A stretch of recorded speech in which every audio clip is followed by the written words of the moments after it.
জালিম খুনি হাসিনা এক মিনিটের জন্য আমাদেরকে আব্বার সঙ্গে দেখা করতে দেয় নাই।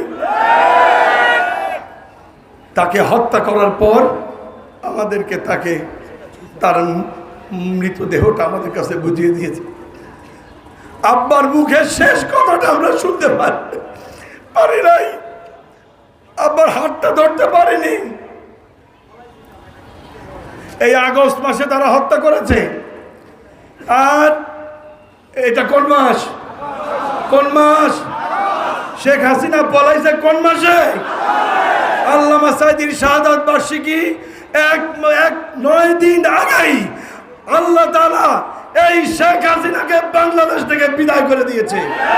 সেই বাংলাদেশ জামাত ইসলামীর নেতৃত্বে বাংলাদেশে একটি কল্যাণমুখী রাষ্ট্র কায়েমের মাধ্যমে এই জমিনে আল্লাহর দ্বীন প্রতিষ্ঠার মাধ্যমে আমরা আল্লামা সাঈদীর খুনের বদলা নেব ইনশাআল্লাহ। 2006 সালের 28শে অক্টোবর লগি বৈঠার তাণ্ডবের মধ্য দিয়ে বাংলাদেশের ভাগ্যাকাশের কালো মেঘ দেখা গিয়েছিল। যে কালো মেঘের কথা আল্লামা সাঈদী 2000 সালে বলেছিলেন, আমি দেখতে পাচ্ছি বাংলাদেশের ভাগ্যাকাশের উত্তর গগনে কালো মেঘ জমা হয়েছে, ঝড়ের পূর্বাভাস লক্ষ্য করছি। যদি মোকাবেলা করতে না পারেন সক্ষমভাবে, এমন গাঢ় কালো অন্ধকার রাত আসতে পারে যার শুভে সাদিক হওয়া অসম্ভব। আমরা দেখেছি 2006 সালের 28শে অক্টোবর ভারতের প্রেসক্রিপশনে খুনি হাসিনার নির্দেশে মানুষকে সাপের মতো পিটিয়ে মেরে ফেলার পর 2010 সালের 22শে ফেব্রুয়ারি থেকে 25শে ফেব্রুয়ারি পিলখানায় আমাদের গর্বের সেনা সদস্য 57 জন সেনা সদস্যকে গুলি করে হত্যা করেছে এই খুনি হাসিনা। এরপর 2013 সালের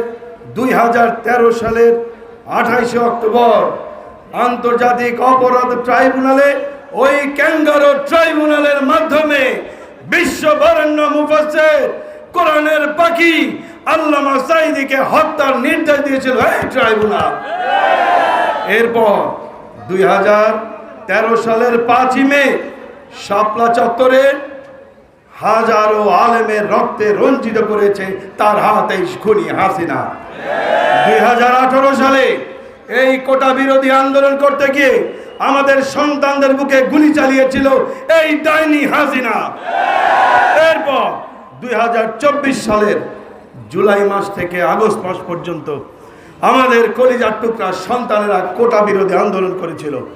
এই কোটা বিরোধী আন্দোলন করার অপরাধে খুনি হাসিনা তার ক্ষমতাকে পাকাপোক্ত করার জন্য আমাদের সন্তানদের বুকে গুলি চালিয়েছে এই খুনি হাসিনা। যাদের রক্তের বিনিময়ে আজকে আমরা বাংলাদেশে একটি দ্বিতীয় স্বাধীনতা অর্জন করেছি। এই স্বাধীনতা আমাদের জন্য মহামূল্যবান। এই স্বাধীনতা নস্যাৎ করতে চায় আওয়ামী লীগের দালালেরা। আমরা কোন অবস্থাতেই স্বাধীনতাকে নষ্ট হতে দেব না। এই সরকার ক্ষমতায় আসার পরেই তথাকথিত যুদ্ধাপরাধের নামে বাংলাদেশের সম্মানিত সকল আলেম ওলামাকে গ্রেফতার করেছিল। আমি এই জাতির বিবেকের কাছে প্রশ্ন রাখতে চাই, সরকারের কথিত মতে, সাজানো মতে, বানানো মতে 1971 সালে যে অপরাধের গল্প কাহিনী সাজিয়ে আলেমদের বিচার করেছে মাত্র 6 থেকে 7 জনের, 1971 সালে কি এই 6-7 জনই যুদ্ধাপরাধ সংগঠিত করেছিল? তাহলে উন্নত বিচার হয়নি কেন? কেন শুধুমাত্র নির্দিষ্ট একটি দল এবং শুধু আলেম ওলামার বিচার হয়েছে? তার একটি কারণ তারা ইসলাম বিদ্বেষী দল। আওয়ামী লীগ জন্মগতভাবে ইসলাম বিদ্বেষী, আলেম বিদ্বেষী। যে কারণে তারা বাংলাদেশ থেকে ইসলামী আন্দোলনকে নিশ্চিহ্ন করে দেওয়ার জন্য, আলেমদের কণ্ঠ স্তব্ধ করে দেওয়ার জন্য বাংলাদেশের শ্রেষ্ঠ আলেম সমাজকে টার্গেট করে তারা তাদেরকে পরিকল্পিতভাবে হত্যা করেছে। গত 2023 সালের 14ই আগস্ট একজন সুস্থ মানুষকে কারাগার থেকে টেনে এনে হাসপাতালে নিয়ে আসলো। আপনারা অ্যাম্বুলেন্স থেকে যখন আল্লামা সাঈদী নেমেছিলেন তার হাসি মাখা মুখটা আপনারা দেখেন নাই? কি সুন্দর জান্নাতি হাসি, মাত্র 7 থেকে 8 ঘন্টার ব্যবধানে তারা তাকে পরিকল্পিত হত্যা করলো।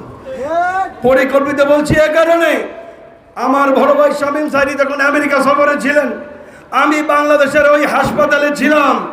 ঘন্টার পর ঘন্টা আমরা হাসপাতালের বারান্দায় ঘুরেছি, কেঁদেছি, 1 মিনিটের জন্য সাক্ষাৎ করতে দেওয়ার জন্য। কিন্তু ওই জালিম খুনি হাসিনা 1 মিনিটের জন্য আমাদেরকে আব্বার সঙ্গে দেখা করতে দেয় নাই। তাকে হত্যা করার পর আমাদেরকে তার মৃতদেহটা আমাদের কাছে বুঝিয়ে দিয়েছে। আব্বার মুখের শেষ কথাটা আমরা শুনতে পারি নাই, আব্বার হাতটা ধরতে পারিনি। এই আগস্ট মাসে তারা হত্যা করেছে। আর এটা কোন মাস? শেখ হাসিনা পলাইছে কোন মাসে? আল্লামা সাইদির শাহাদাত বার্ষিকী 9 দিন আগেই আল্লাহ তাআলা এই শেখ হাসিনাকে বাংলাদেশ থেকে বিদায় করে দিয়েছে। ওরা আগস্ট মাসের 1 তারিখে বাংলাদেশ জামাত ইসলামী এবং ইসলামী ছাত্র শিবিরকে নিষিদ্ধ করেছিল।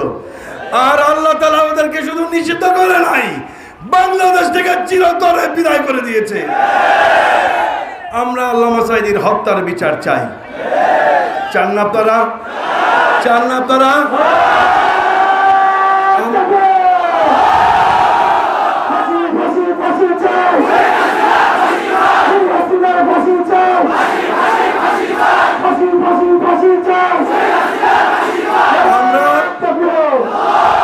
আমরা কোনো হামলা মামলা খুনের মাধ্যমে হত্যার বিচার নেব না। তবে কিভাবে নেব?